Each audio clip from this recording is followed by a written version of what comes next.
Bonjour à tous et bienvenue dans ce nouveau tutoriel consacré à ACF et aux différents hooks, actions et filtres qu'on peut trouver dans ACF pour le personnaliser et faire un petit peu ce qu'on veut avec. Alors, la base de ce tutoriel, tout ce qu'on prend dans un plugin que j'ai mis à disposition dans l'article de blog et dans la description de la vidéo, et chaque astuce en fait est dans un fichier PHP séparé qui sont nommés ici de 1 à 8. Et il y a une base qui permet juste d'avoir deux ou trois fonctions qui me seront utiles dans le tuto, et aussi d'enregistrer un type de contenu qu'on va appeler petites annonces. Tout ça pourquoi? Parce que pour ce tutoriel, on utilise un type de contenu petites annonces et on a une metabox avec des champs qui sont créés par ACF. Ici, détail de l'annonce, plein de champs différents avec lesquels on va travailler pour ce tutoriel. Donc, si je vais dans les configurations, détails de l'annonce, les configurations de la metabox, on va faire un petit tour rapide des champs qui sont créés. Donc, en premier lieu, on a un champ, je vais ouvrir ça. En premier lieu, on a un champ message. Pourquoi on a un champ message? Parce qu'on voit ici que j'ai mis des genres de variables qu'on va transformer avec le code. On a un champ message. Ensuite, on a un champ de type texte pour la marque et le modèle du produit. Là, ce qu'on va vouloir, c'est que ces deux champs ne sont pas obligatoires, mais dans le code, on va vérifier, lors de la validation par ACF du formulaire, on va vérifier qu'au moins un des deux de ces champs est rempli. Il faut qu'un des deux soit obligatoire. Soit on a un modèle, soit on a une marque, mais on ne peut pas avoir les deux vides. La date d'achat, c'est un menu déroulant qui n'est pas rempli dans la configuration de l'ACF, de la metabox. Si je vois ici, c'est un champ de type sélection, mais dans les choix, c'est vide. C'est vide parce qu'on va tout simplement le remplir dynamiquement en code. C'est très pratique si on veut charger des valeurs dans un select, mais avec des valeurs dynamiques qui changent d'un utilisateur à un autre, par exemple, on va pouvoir le faire. Prix de vente hors commission, pardon, c'est le prix de vente de l'article qui va être vendu dans la petite annonce. C'est un champ de type nombre. Je crois qu'on va rien faire dessus, mais par contre, on va s'amuser à, à modifier la valeur de ce champ-là, prix total avec commission. Donc il y a un champ en fait qu'on ne voudra pas pouvoir éditer dans l'admin. On va le rendre non éditable. Et à chaque fois qu'un nouvel article, une nouvelle petite annonce est enregistrée, on va calculer ce champ en fonction du prix de vente hors commission. Donc on va dire que ça va être le prix de vente plus, je ne sais pas moi, 5 euros par exemple, ou avec 10% en plus. On va voir comment on peut modifier une valeur lorsqu'on enregistre quelque chose et l'enregistrer dans un champ ACF en sachant que ce champ ne sera pas éditable manuellement. Ici, on a un éditeur, un WYSIWYG. Dessus, avant de valider le texte qui est envoyé dans ce WYSIWYG, on va le nettoyer. On va passer une petite fonction de sécurité pour pas enregistrer n'importe quoi dans la base de données. Et les trois derniers champs, un champ email, téléphone et mot de passe. Donc là, ça n'a pas trop de sens parce qu'on est en back-office, mais il y aura une deuxième partie de tutoriel où ce formulaire sera en front office et n'importe qui pourra proposer une petite annonce sur un site pour faire un petit site genre Le Bon Coin mais avec WordPress. Donc là, ça n'a pas trop d'intérêt d'avoir ces trois champs ici en back-office puisqu'on est déjà connecté. Mais en front, ça prendra tout son sens. La personne qui crée sa petite annonce sur le site devra définir son email avec un champ obligatoire, son téléphone et son mot de passe. Et on va voir dans ce tutoriel comment faire pour ne pas enregistrer le mot de passe, de manière à ce que si là j'écris n'importe quoi, si on l'enregistre, évidemment, la valeur est enregistrée. Bon, il y a des petites validations à passer. Nous, on ne va pas vouloir enregistrer la valeur du mot de passe dans le champ. On va juste vouloir l'utiliser dans le code à un moment donné dans le prochain tutoriel pour créer un utilisateur WordPress. Mais en aucun cas, on va en enregistrer le mot de passe en dur dans la base de données, sachant qu'il ne va pas être crypté si c'est un champ ACF. Voilà. Donc, je réactualise ça. OK. Donc, première astuce. Commençons enfin avec la première astuce. Comment enregistrer ces champs dans un dossier de son plugin ou de son thème. Alors, je ne sais pas si vous le savez, mais ACF propose propose une manière d'enregistrer dans des fichiers les configurations de Metabox et de champs que vous créez dans l'interface d'ACF, plutôt que d'avoir à passer par outils et exporter et importer des choses. Ça peut être assez pratique d'avoir directement ces fichiers JSON, soit dans son thème, soit dans son plugin. Comme ça, si par exemple vous voulez envoyer les configurations à un autre développeur, il suffira d'envoyer ces fichiers JSON qui sont générés par ACF. Ou même si vous guidez votre code de plugin, de thème ou de tout votre WordPress, et ben, la configuration des Metabox et des champs sera aussi guidée. Et il y aura un historique sur ces configurations. C'est bien pratique. Donc par défaut, ACF propose une fonctionnalité qui s'appelle le local JSON et qui consiste en fait à créer un dossier ACF-JSON dans son thème.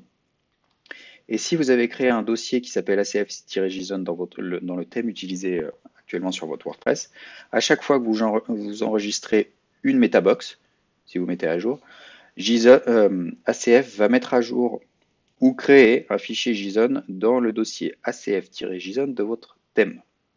Donc déjà cette fonctionnalité par défaut dans ACF, c'est très pratique.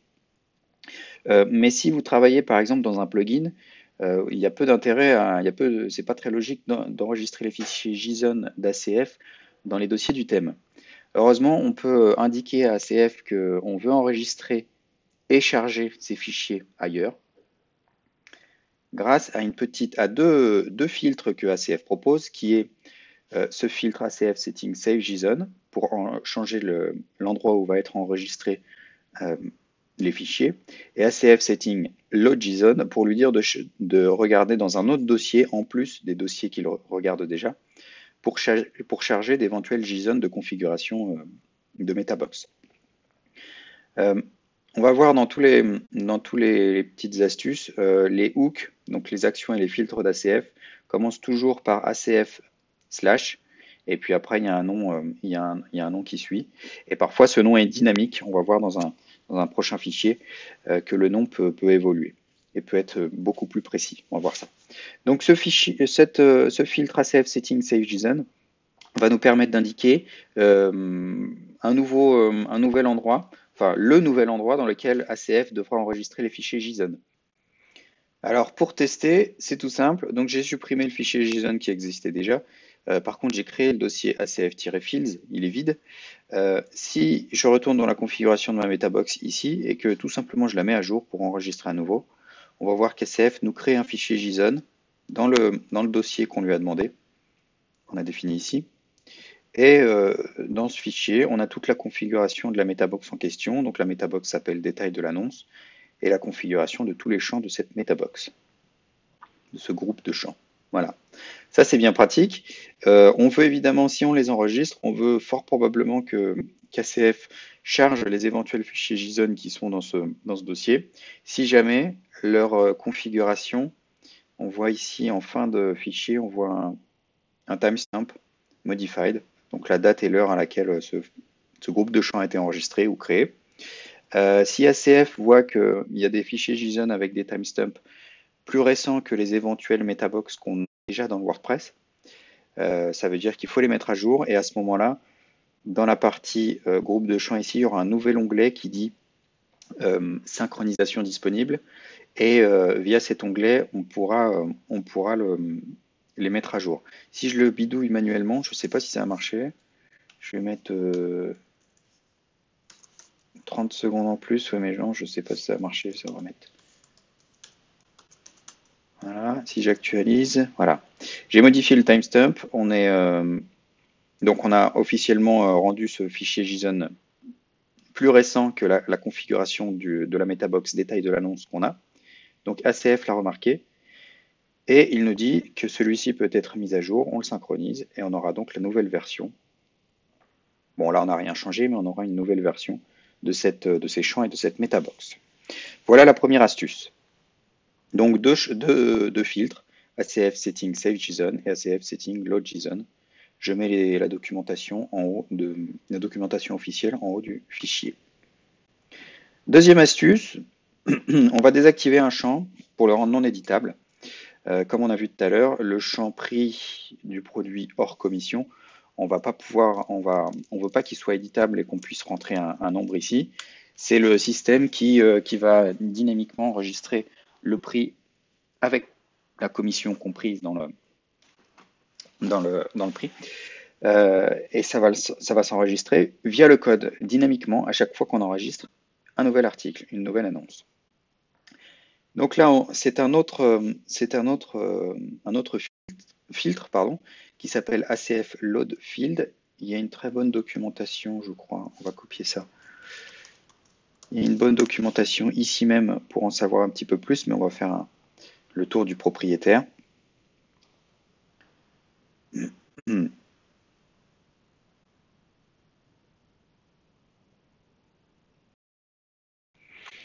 Donc, comme je vous l'ai dit tout à l'heure, les filtres ACF euh, peuvent avoir plusieurs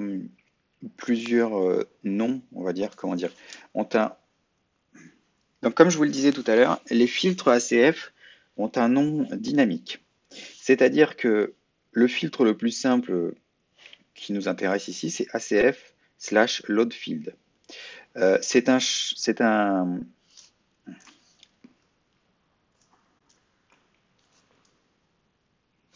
Donc, comme on le voit dans la documentation, ce filtre ACF loadField prend un paramètre qui est la variable field, et on va voir à quoi ressemble un petit peu cette variable. Donc, j'active un filtre, et puis là, on va débugger le champ, les champs d'ailleurs, et ça devrait s'afficher dans notre fichier de debug. Si j'actualise la page d'un nouvel article, on va voir plein de choses qui se passent dans le debug, dans le log de debug. Et en fait, entre chacun de ces deux traits, c'est la variable field qu'ACF va traiter et va filtrer. Et on voit plein de propriétés. Pour chaque champ, en fait, on a une array, un tableau, avec toutes les propriétés du champ. Sa clé, le label qui est indiqué avant le champ, son nom. Là, c'est un champ de type message, donc il n'a pas de nom. On va prendre celui d'en dessous. Annonce marque, c'est la marque du produit. Et puis plein d'autres configurations, sa valeur, est-ce qu'il est obligatoire ou non, un ID, une classe, des logiques conditionnelles, donc là on n'en a pas, la largeur du champ dans l'interface, s'il a un parent, etc., etc. Et ce qui nous intéresse ici, c'est de rendre un champ inactif, donc on ne veut pas le rendre éditable, on veut qu'il soit en lecture seule. On a deux options, soit on passe un argument, un paramètre disabled qu'on va mettre à true, ou alors read only, ça va faire exactement la même chose. Et évidemment, en fin de filtre, on renvoie toujours la variable en question pour que la suite du code puisse correctement marcher. Donc si j'actualise cette fois, on voit bien que le prix total avec commission est disabled, il est comment on dit, désactivé, il est en lecture seule, on ne peut rien écrire. Mais le problème, c'est qu'ils sont tous en lecture seule. Je peux plus rien faire dans mes champs là. Pourquoi? Parce que ce champ ACF loadField permet d'éditer la configuration de tous les champs et il n'y a rien de granulaire là-dedans. Donc cette configuration qu'on dit ici s'applique à tous les champs. Évidemment, vous avez peut-être pensé, on peut se dire, tiens, bah, je vais vérifier le nom du champ en question et je vais faire une condition. Et ça va très bien marcher. Si le nom de mon champ, pardon, je me suis trompé. Si le nom de mon champ c'est annonce prix avec commission, à ce moment-là, le champ, je veux qu'il soit désactivé. Ou sinon, bah, je fais rien du tout. Et on retourne quand même le champ. Là, si j'actualise, ça va bien marcher. Mes autres champs sont bien éditables. Mais par contre, le prix total avec commission, lui, n'est pas éditable. Comme je vous l'ai dit tout à l'heure, ACF propose des noms de filtres et d'actions qui sont évolutifs, qui sont dynamiques, qui sont variables. Au lieu je vais enlever ma condition ici. Je vais enlever le debug aussi. Et au lieu d'appliquer ce filtre à tous les champs, eh ben, on va l'appliquer seulement au champ qui nous intéresse, à savoir le champ qui a un nom, annonce prix avec commission. Donc vous voyez que la syntaxe du filtre évolue, ACF/loadField/name égale, et le nom, le name du champ qui vous intéresse. Si vous voulez appliquer ça à plusieurs autres champs, il suffit de le dupliquer et puis de changer le nom du filtre. Si j'enregistre ça, logiquement, on devrait avoir ces deux champs-là qui sont désactivés. C'est bien le cas.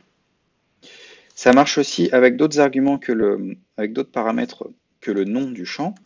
Ça marche aussi par exemple avec le type. Si je veux que tous les champs de type mot de passe soient désactivés, eh bien, on va pouvoir changer la syntaxe du nom du filtre, qui va s'appeler désormais ACF loadField, type égale avec le type de champ. Donc, que ce soit texte, password, euh, select, etc., etc. Vous allez pouvoir cibler certains types de champs précis. Là, dans mon cas, j'ai qu'un seul champ password, donc ça va évidemment, et ça ne marche pas. Si ça marche. J'ai qu'un seul champ password, mais si par hasard je lui dis que tous les champs texte doivent être désactivés, cette fois on a trois champs qui sont désactivés, le modèle, la marque et le téléphone, parce que ce sont les trois champs texte de notre MetaBox. Et enfin, dernière possibilité, dans la syntaxe du filtre utilisé, c'est de cibler selon la clé du champ. J'ai pas l'habitude d'utiliser les clés parce que je les trouve pas lisibles, mais c'est utilisé en interne par ACF. Dans la configuration de votre MetaBox, vous pouvez activer l'affichage des identifiants des champs, et vous verrez ici une colonne identificateur avec donc les clés qu'ACF a générées pour chaque champ. Donc celui-ci, si on cible un champ avec une clé, celui-ci c'est le champ modèle du produit. Donc si on vérifie si ça marche bien, on va juste définir ici disable à true, parce que j'ai fait une petite modif. Et ce champ-là, je crois que c'est le modèle du produit, non? Voilà, le modèle du produit, seul le modèle du produit ici est désactivé, et les autres sont bien actifs. Donc voilà comment modifier la configuration de champ ACF via le code avec ce filtre ACF load field. Bien pratique. On va pouvoir faire plein de choses, modifier le nom, modifier le label, la taille, est-ce que le champ est obligatoire ou non, la valeur minimum ou maximum des champs de type nombre, etc., etc. Troisième astuce, charger dynamiquement des choix, des options dans un select. Donc comme on l'a vu ici, il est où mon select? Il est là, la date d'achat, il n'y a aucun choix dedans. J'ai rien défini. Pourquoi? On va dire que, comme l'indique la phrase ici, je ne veux mettre en vente sur mon site que des produits qui ont été achetés entre cette année 2018 et au maximum 5 ans. Des produits vieux de 5 ans maximum, donc de 2013 à 2018. Comment on va faire pour charger les options dynamiquement de notre select? Eh bien, c'est toujours avec ce champ load field. Comme on l'a vu, ça permet de modifier les configurations d'un champ. Et donc là, on va vouloir modifier la configuration de notre champ qui s'appelle annonce date achat. Et pour les champs qui sont de type select, donc menu déroulant, on a une clé dans le tableau field, une clé choices, qui est en fait les choix qui sont proposés dans le menu déroulant. Donc c'est un tableau associatif, c'est-à-dire que la clé de chaque item du tableau représente la valeur qui sera enregistrée dans la base de données, et la valeur du coup de chaque item, c'est ce qui est affiché en front dans le menu déroulant. Et donc là, on remplit dynamiquement le tableau qu'on va passer à ACF. Donc on veut 5 années maximum, 5 années d'ancienneté du produit maximum. On crée un tableau vide et puis j'ai une petite boucle qui, de 1 à 5, va insérer une nouvelle valeur. Donc on commence en 2018, 2017, 2016, 2013, 2015. Voilà. Si on renvoie ce tableau à ACF, en modifiant donc la clé choices du champ, eh bien logiquement, si j'actualise ici, on a bien 1, 2, 3, 4, 5, 6, oui du coup 6 valeurs parce que on a mis un inférieur ou égal, acheté en 2018, 2017, jusqu'en 2013. Et si on inspecte ce champ, on voit bien que on a des valeurs ici, donc qui sont les valeurs, tout simplement, nous on a enregistré les années en question, mais si on veut par exemple mettre la valeur qu'on veut, on peut dire un truc comme ça, hier- et la valeur de l'année, et cette valeur-là sera bien enregistrée dans la base de données quand on enregistre le champ. Voilà, donc on a la main sur ce qui va être enregistré dans la base de données. Donc voilà pour comment remplir dynamiquement un champ de type select dans ACF avec le filtre ACF load field. Voilà.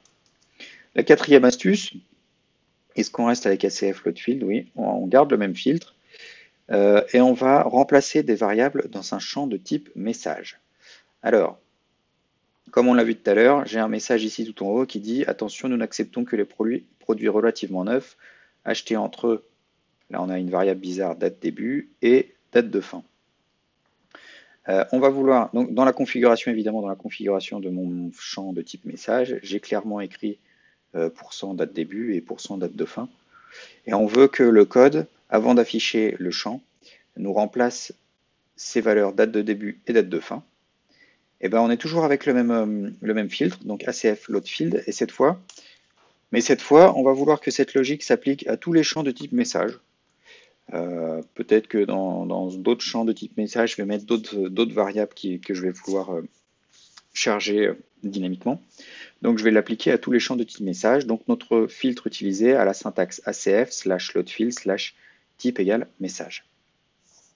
Et ici, bah, au lieu de, dans l'astuce précédente, on avait modifié le champ, la valeur choices du select. Ici, on va modifier la valeur message. Donc les champs de type message ont une clé qui s'appelle message et qui est en fait le message qu'on a rentré en back-office. Si je fais un debug log de ce field message, on aura la valeur attention, nous n'acceptons que les produits relativement neufs, blablabla, avec nos variables. On va vouloir donc modifier cette valeur en passant à un string replace, str replace. On veut modifier la date de début et la date de fin. La date de début, ça va être l'année en cours à laquelle on enlève 5. Et la date de fin, bah, c'est l'année en cours. Et si on renvoie ce champ, cette fois, on aura bien un message modifié ici. Attention, nous n'acceptons que les produits achetés entre 2013 et 2018. Donc, ACF propose un champ qui s'appelle ACF/validateValue. On va voir la doc. Ça permet d'avoir la main sur la validation d'un champ avant de valider tout le formulaire et de pouvoir enregistrer les données du poste. On va donc pouvoir dire OK, je veux valider ce champ-là ou je ne veux pas le valider selon le code. Ça nous permet donc de créer des validations sur mesure et d'empêcher ou d'autoriser le fait que le poste va être enregistré.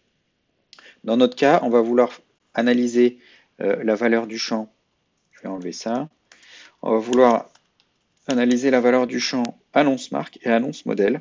Et comme je l'ai dit un petit peu plus tôt en début de tutoriel, on ne veut pas pouvoir enregistrer la petite annonce si jamais l'utilisateur n'a pas rentré de marque ou de modèle. Il nous faut au moins un des deux. On n'oblige pas à avoir les deux, mais il nous faut au moins un des deux.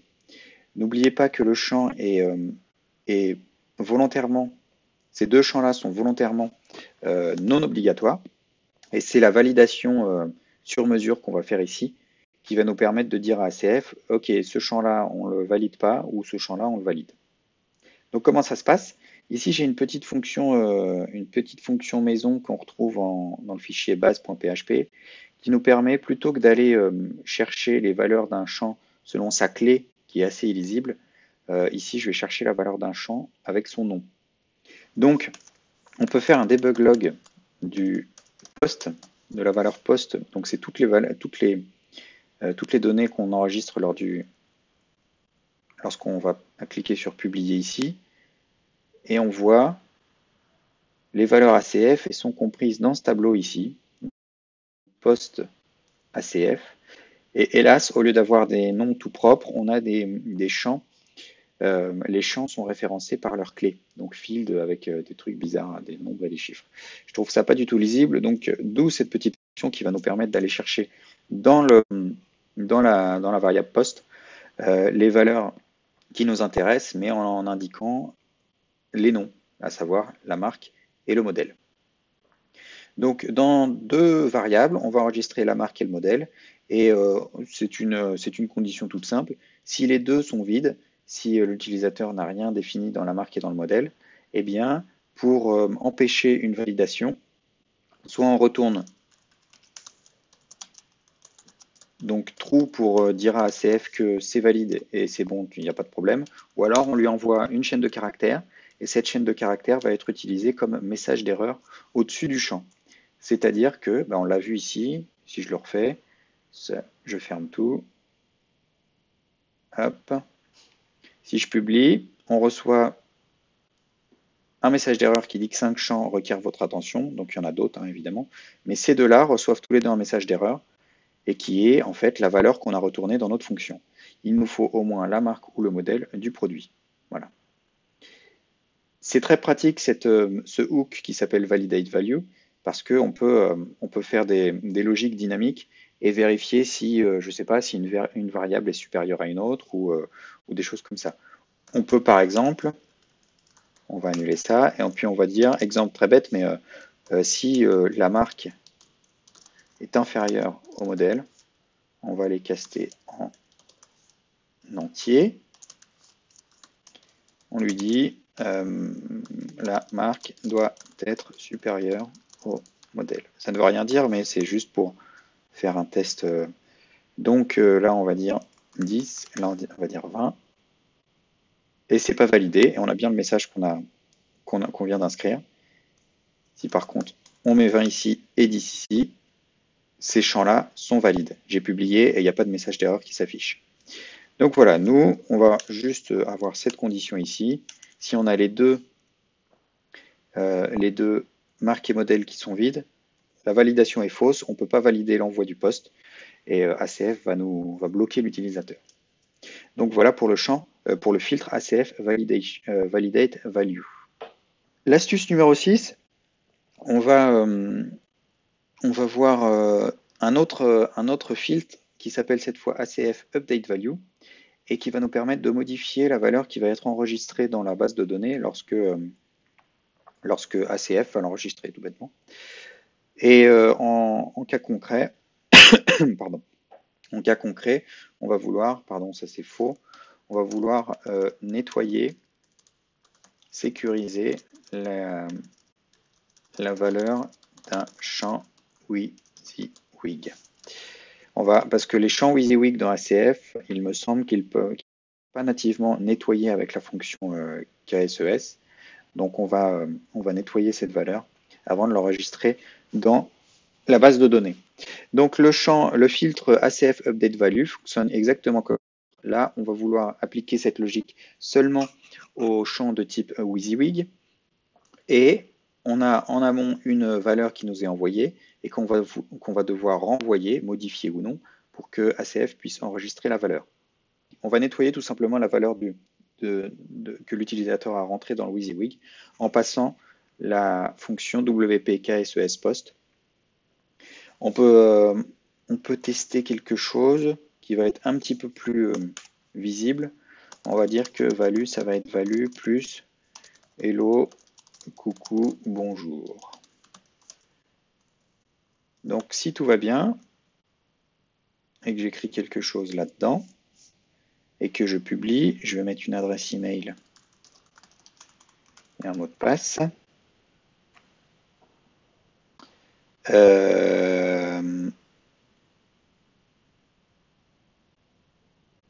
Oui, pardon, plus on n'est pas en JavaScript, on est en PHP. On fait la même. Voilà. Donc là, avant, en fait, qu'est-ce qui s'est passé? ACF a remarqué qu'on avait ce filtre-là et il va exécuter notre fonction avant d'enregistrer la valeur dans la base de données.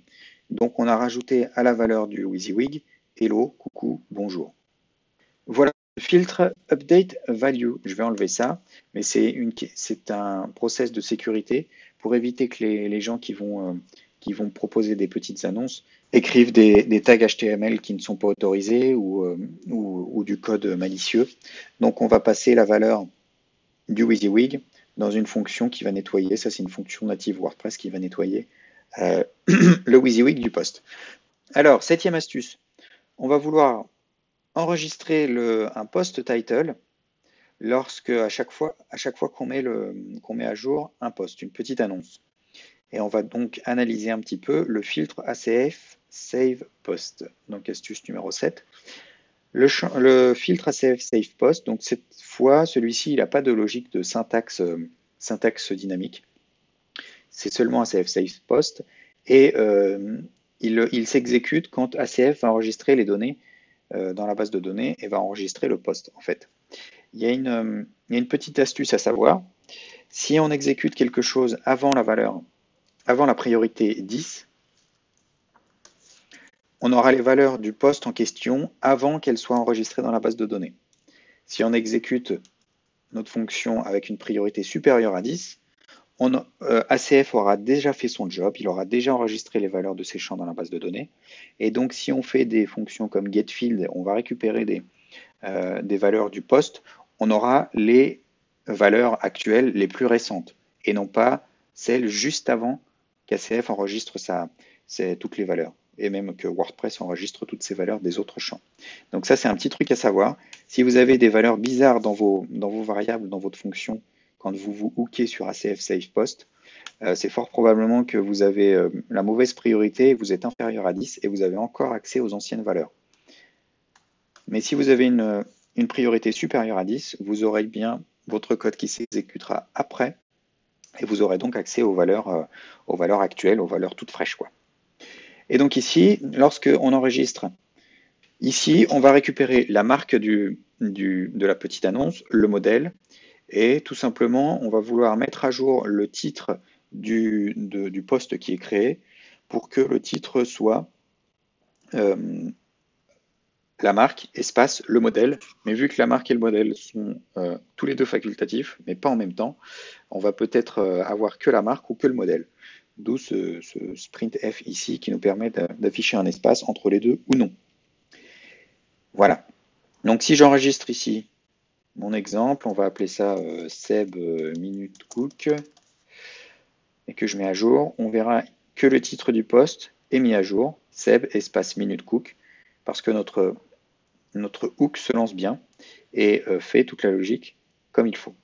Sauf que j'ai remarqué une petite chose à faire évoluer. Ce code-là va s'exécuter à chaque fois que ACF enregistrera des valeurs. Donc là, dans notre cas, on veut juste vérifier et s'assurer que le poste qui est enregistré est bien un poste de type petite annonce. Parce que sinon, là, si je crée une nouvelle page et que je lui indique un titre et que je publie, notre logique va s'exécuter quand même.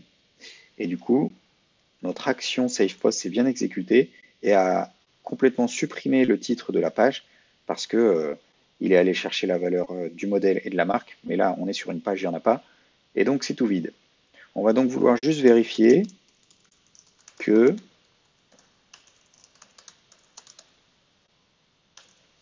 le type de contenu de notre poste en question soit bien, comment on l'a appelé? On l'a appelé MSK underscore annonce. Donc s'il est différent de si le type de contenu du poste enregistré n'est pas MSK annonce, on ne fait rien, on sort de cette action et tout le reste ne sera pas exécuté. Je vérifie, là cette fois je vais mettre un titre, j'enregistre. Donc on est bon. Quand on crée une page, notre logique qu'on a écrit derrière n'est pas prise en compte.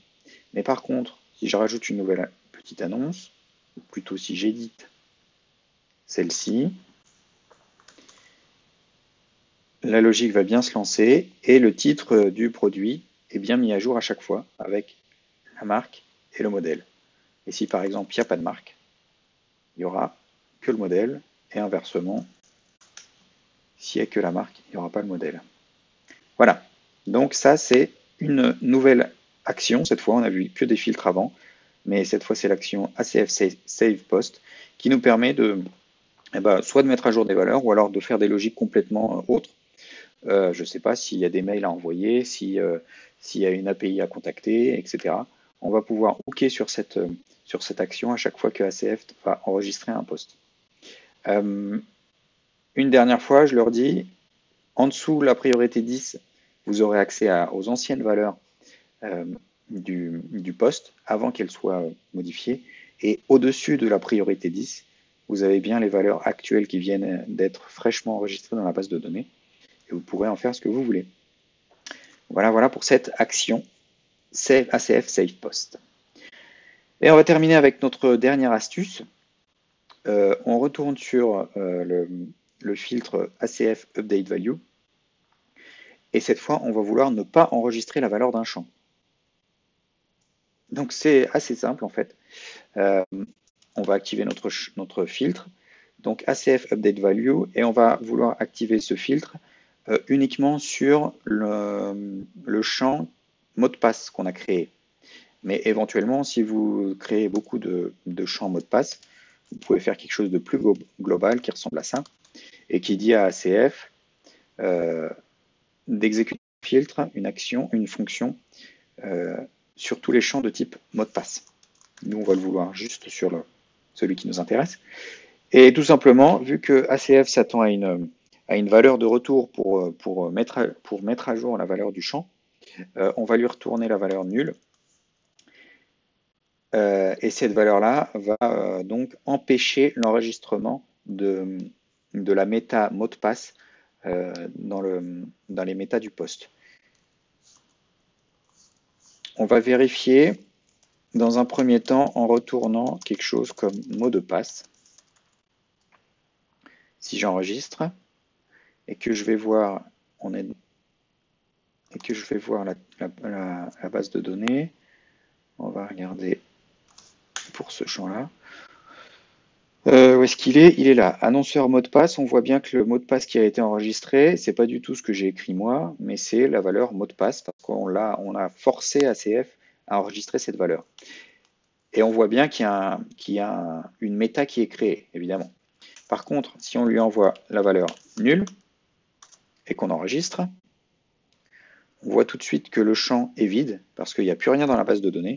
Et si j'actualise ici, on n'a plus aucune référence à la post méta mot de passe. Et ça nous fait gagner un petit peu de place dans la base de données puisque rien n'est enregistré. Voilà. Tout simplement donc en retournant nul, en ne retournant rien du tout à ACF, il ne va pas enregistrer la valeur méta du champ et rien ne sera enregistré dans la base de données. Voilà pour cette dernière astuce. Donc c'est fini pour ce petit tutoriel développement ACF dans WordPress. On a fait un petit tour du propriétaire des différents hooks très utiles qui sont fournis par ACF. On fait un petit tour. Donc on a réussi à enregistrer dans des JSON dans notre plugin, dans le dossier ACF Field, la configuration des metabox. Là, j'ai dû en enregistrer une autre, je crois, qui ne nous intéresse pas. Donc je vais la supprimer tout bêtement. C'était un test. Ensuite, on a vu un petit peu le filtre qui s'appelle ACF Load Field qui nous a permis de modifier la configuration directement d'un champ avant qu'il soit chargé.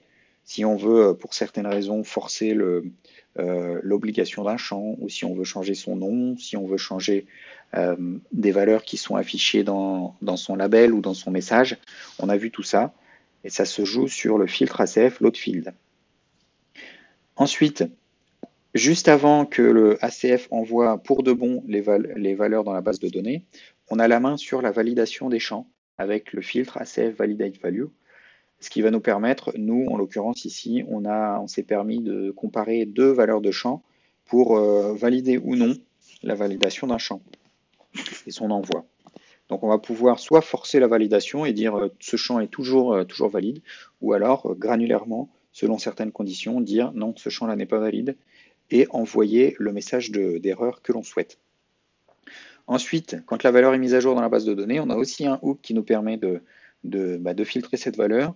Et on a vu, on peut nettoyer la valeur qui est enregistrée dans la base de données ou la modifier comme on veut, ou alors on peut carrément ne pas l'enregistrer, par exemple pour les mots de passe comme on vient de voir, avec le champ, le filtre ACF Update Value. Et dernière chose, une action plus globale quand ACF exécute l'enregistrement d'un poste. Donc on a notre hook ACF Save Post dans lequel on va pouvoir faire des actions, envoyer des mails, etc., etc. Voilà pour ce premier tutoriel ACF. J'espère qu'il vous a plu. Et à très vite pour la deuxième partie où on va analyser les formulaires front et comment créer des formulaires front avec ACF. Merci, à bientôt.